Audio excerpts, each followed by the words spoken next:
আসসালামু আলাইকুম প্রিয় শিক্ষার্থীরা সকলে কেমন আছো? আশা করি ভালো। আলহামদুলিল্লাহ আমিও ভালো আছি। প্রিয় শিক্ষার্থীরা, তোমরা যারা এই বছর ২০২৫ সালে এসএসসি পরীক্ষা দিয়েছো, তো তোমাদের এই বছরের পরীক্ষার ফলাফল কেমন হবে?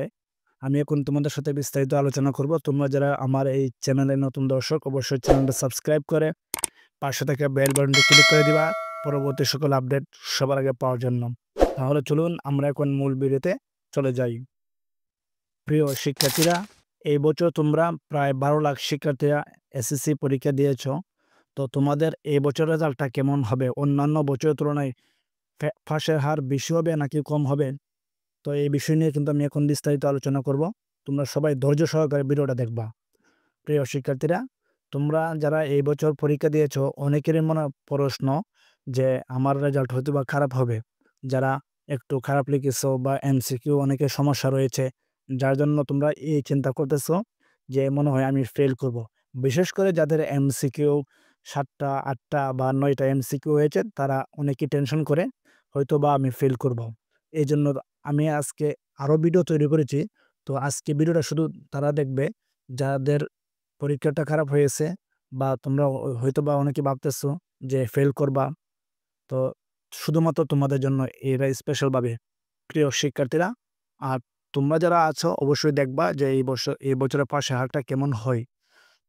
তো আমি একজন টিচারের সাথে কথা বলেছিলাম, যারা বোর্ডের খাতা দেখে।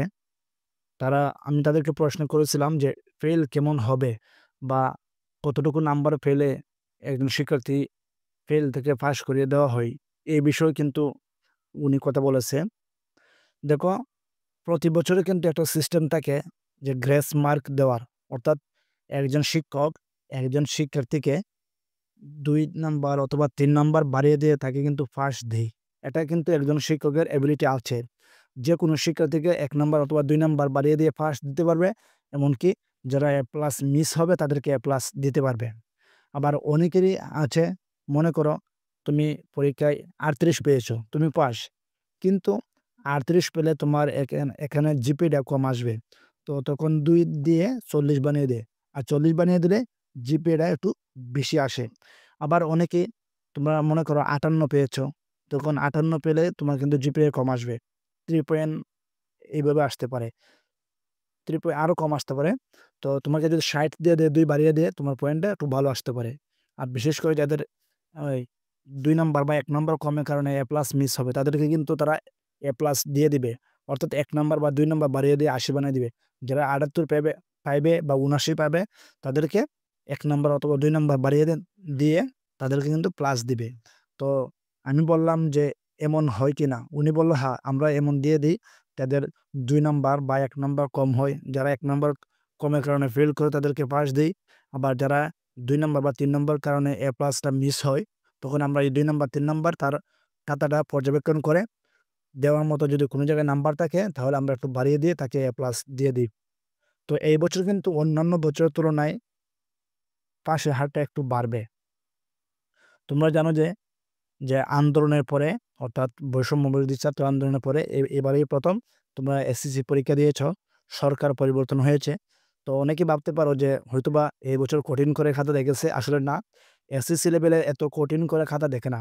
ইন্টার লেভেলে মোটামুটি একটু কঠিন হয়। কিন্তু এসএসসি লেভেলে এত কঠিন করে খাতা দেখে না। তো আমরা যতটুকু বুঝতে পারলাম, বা আমি স্যারের সাথে কথা বলে, তারা পর্যাপ্ত পরিমাণ নাম্বার দিয়েছে। তোমরা টেনশন কইরো না। যাদের একটু পরীক্ষা খারাপ হইছে তারা অনেকে টেনশন করে। আবার অনেকে আমাদেরকে কমেন্ট করে এমসিকিউ ৮ টা ৯ টা হয়েছে। আবার কেউ বলে সিকিউতে খারাপ, আবার অনেকে বলে এমসিকিউতে খারাপ। তো দেখো, খারাপ স্বাভাবিক হতে পারে। সবাই পরীক্ষা দিলে সবাই যে ফার্স্ট হবে তা কিন্তু না। কিছু হয়তোবা ফেইল করবে। তবে অনেকের জিপিএ কমও আসে। এই জিনিসটা মাথায় রাখতে হবে। আরেকটা জিনিস খেয়াল রাখবা, তুমি যতটুকু পরিশ্রম করেছ, ততটুকু ফল পাইবা। আবার অনেকে বলতে পারে, "আমি ভালো পরিশ্রম করেছিলাম কিন্তু আমার রেজাল্টটা কাঙ্ক্ষিত হয় নাই।" এটাও হতে পারে। এটা তোমাদের ভাগ্য। তবে পরবর্তী যে পরীক্ষা আছে এইচএসসি লেভেলের, তুমি যদি সেখানে আবার পরিশ্রম করো, তাহলে অবশ্যই সফল হবা। আর পরিশ্রম করলে একসময় যদি তুমি বিফল হও, কিন্তু ভবিষ্যতে হলে তুমি সফল হইবা। এই জিনিসটা মাথায় রাখবা।